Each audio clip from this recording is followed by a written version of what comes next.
How's it going, everybody? This is going to be a quick video update on the Renna v. Becerra case, also known as the California handgun roster case. So let's talk about this. But real quick before we jump in the video, if you think that the California handgun roster violates our Second Amendment rights here in the state of California, go ahead and hit that like button and subscribe. I also want to give a shout out to a couple of the main sponsors of the channel. First being Safe Life Defense. Safe Life Defense has body vests, body armor, top tier company. If you guys are interested in taking a look at them, they actually are running a President's Sale until the 16th of February. And if you use the code ARMSCHOLAR, you get an additional 10% off of the already 10% off that they are running right now. So it's a great deal right now. Go ahead and take a look at them. I'll put a link to them down in the detail section. And I also want to thank USCCA for supporting the channel, helping me provide the information that I do to you guys. USCCA is another amazing company. They provide education, membership, training, and then you also get that liability insurance through them as well. So if you're interested in taking a look at USCCA, you can also find them down in the detail section. So Renna v. Becerra, this is a case in the state of California. It's filed in the Southern District of California, and it is a challenge to California's handgun roster. I talked about this in the past, and you can click this tab right there, and it'll take you to that video. But just understand, this is a challenge to California's handgun roster, specifically arising also out of that AB 2847 law that was passed as well last year that affected the handgun roster and the elimination of 3 handguns for every new handgun that got added into that, as well as this case specifically also targets the self-manufacturing aspect of this case and how the laws in the state of California affect individuals' ability to self-manufacture handguns as well.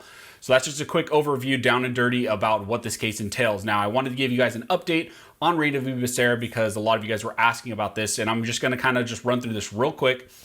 What happened is that the complaint was amended the complaint, added a new plaintiff specifically to the self-manufacturing aspect of this case. What also has happened since this case was filed as well is that the state of California has now filed a motion to dismiss. Now, real quick, what a motion to dismiss is, because I don't expect a lot of you guys to understand what that is. What happened is the state of California files a motion to dismiss, and this is seeking to actually get rid of the case.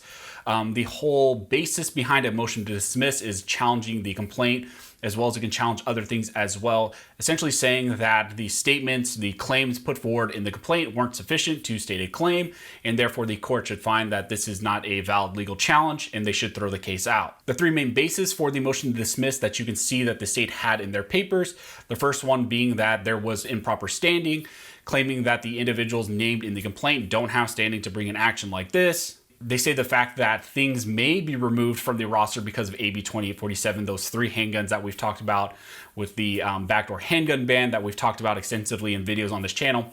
They're saying that process of removing 3 handguns is speculative. It hasn't happened to the plaintiffs yet, and therefore they're saying that the plaintiffs lack standing. Another thing kind of along those lines as well is that they're saying that this case is not ripe yet because those injuries haven't occurred yet to plaintiffs, and therefore they're saying, hey, court, you should hold off on this. Don't decide this case. Wait till we actually get more facts, until we actually see how this plays out with the AB 2847 and the handgun roster. And then if the case is ripe at that point, you can take the case up. And so that goes to the whole ripeness. They're saying that this case isn't ripe yet, so the court should hold off. Another thing they put forward is the challenge to the equal protection claim, saying that this does not affect equal protection. What they say is they don't exempt specific class of manufacturers. There are exemptions for things like law enforcement officers, Hollywood exemptions, things like that, but they argue that this does not affect equal protection claims. So those are kind of the 3 main ones that they put forward in their motion to dismiss as a basis to say that the court should throw this case out. As far as procedurally, what happens after this is that the plaintiffs in this case will file a response in opposition to the motion to dismiss. And so you should see that coming up here pretty soon as well. So that's just a quick update on the Renna v. Becerra, also known as the handgun roster case. I thought it was important to let you guys know because there had been some movement in this case, and something like a motion to dismiss is pretty significant because it dictates kind of where this case goes going forward, whether or not the motion to dismiss is granted.